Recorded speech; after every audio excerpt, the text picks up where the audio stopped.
Good morning. This is Dr. Mike. And so today I want to talk to you from chapter 10 to just kind of get you started with your reading on the subject of euthanasia, which is a very important topic for you to consider since you're going into nursing and other medical fields. Euthanasia is one of those areas where we probably consider our ethics more than any other field.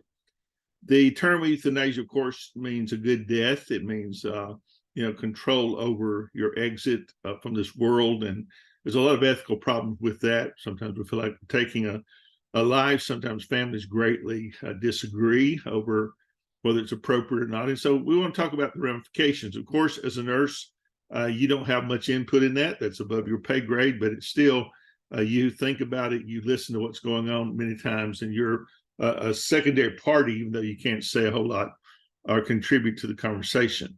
So let me pull up the slides for our consideration, and we'll move forward from there. But many of you may have already had to deal with this with a family member or someone close to you. And I did, unfortunately, took care of my mother for 13 years with Alzheimer's, and we got down to the end, and we had to make a decision whether we were going to just keep her here and torture her or let her go and be at rest. And it was still a hard decision, and it still is a hard decision today. It's not something that you get over lightly or that you forget. And many times I'll go back in my mind and say, well, what if this, what if that? When in reality, when you look at it closely, there were no really good options. You were choosing the lesser of the evils. As I mentioned, euthanasia means a good death. It was often applied, and you will read about a guy named Singer in your text who talked about children born prematurely or are seriously disabled that might have a poor quality of life. And he was an advocate for allowing the child to die and try again for another healthier baby, which was a little bit different take on euthanasia than we normally think about. The problem is that we don't have the ability to predict or to judge a person's quality of life. We can't tell. In my mother's case, she had lost her ability to speak. She lost her ability to walk.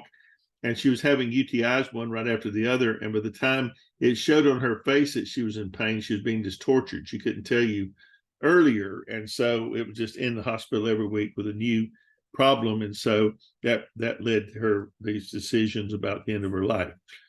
The other problem is medical treatment and who decides whether to provide or deny that or withhold it. And then what are the reasons for doing one or the other? There have to be, that's usually involving the doctor and the family working together to determine that. One of the issues we have with euthanasia also in recent years has been the criterion for death. When does death occur, and what does it mean to be kept alive artificially? We have reached today, and we'll talk about more about this in bioengineering in that chapter, but we've reached the point to where we're able to keep people alive artificially on machines and support respiration and blood circulation and kidney function. I won't say indefinitely, because there is a point at which the body just breaks down and can't do it anymore. But for a long term, you can keep someone, for on machines for years. The new criterion for death today is called whole brain death. That's the current legal determination. When a person has permanently lost all detectable brain function and are no longer able to have any function at all, then they're considered to be dead. You used to be holding a feather in front of your nose in the 1800s. And of course, we learned that, your respiration can drop to the point that you probably don't even move a feather. So, but you would still technically be living. There's also the condition called the coma, or the persistent vegetative state, excuse me, that are not considered to be dead. You could be in a coma for years. You've been in a PVS for years, and there have been a few people that have come out of those. And so that's always an interesting discussion. There are many types of euthanasia, several types of euthanasia that you need to be aware of. One is passive. And passive euthanasia is where you just stop or don't start a treatment, and that is not prohibited by law. That a patient can do that.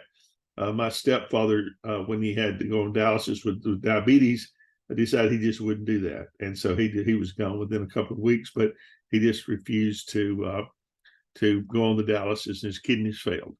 Active euthanasia is administering lethal drugs or other means that cause the person's death. That is prohibited in the United States. Voluntary euthanasia is causing death with the person's consent. Non-voluntary is causing it when they're not able to consent, and involuntary is causing it when in violation of the patient's consent. They're against it, and you do it anyway.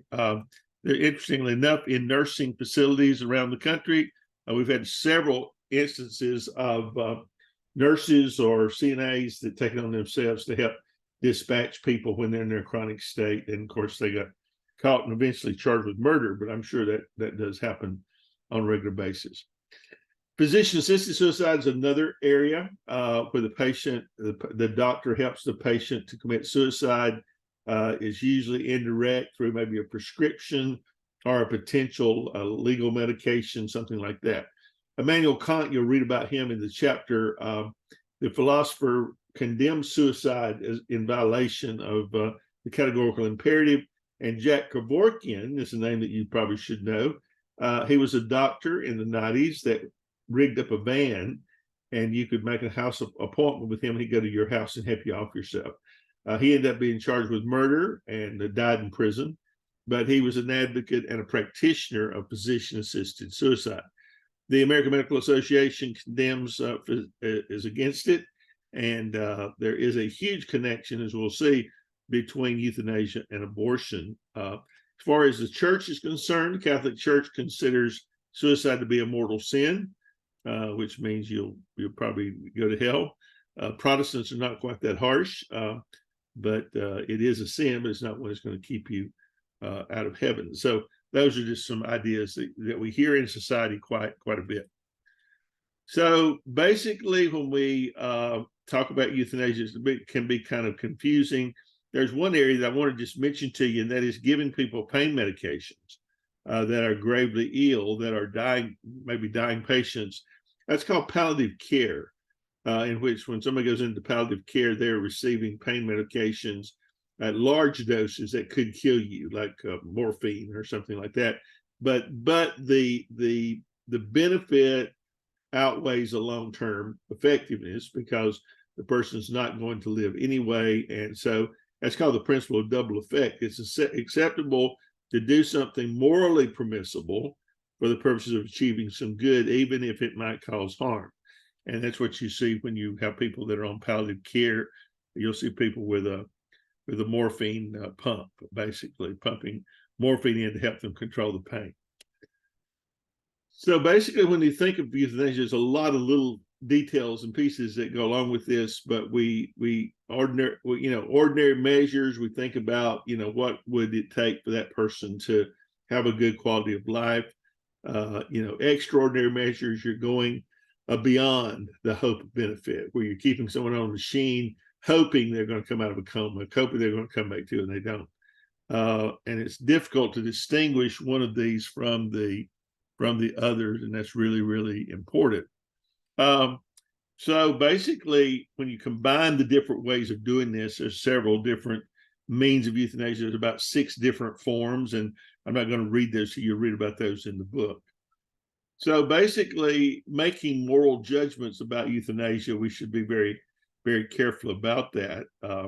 Every culture is different, and every culture has different values, but we always want to think about the consequences and the ability of a person to have a good quality of life. And then, of course, there are non-consequential things like social norms and the importance of freedom, and is killing immoral? That's the issue. No matter why you take a life, is killing still considered to be an immoral act? And so as you read through this, you're going to read about different philosophers and their viewpoints on that, and how you get around that. But you do, as a human being, as a nurse, as a practitioner, it is good for you to think about where you stand on that. But it's also good to think about your own personal indicators. How do you want to be at the end of your life? How do you want to be taken care of? And all those things will come into play in this chapter. So read this chapter thoughtfully. Give some time to just think about euthanasia and what that means. And if you've had experiences with it, think about your feelings with that. It's a tough decision to make for anyone, and it's one of those things that I advocate for people to have their own living wills and things done, so that somebody else doesn't have to make that mistake, make that decision for them at the end. Thanks for your attention today, and I look forward to talking to you next chapter.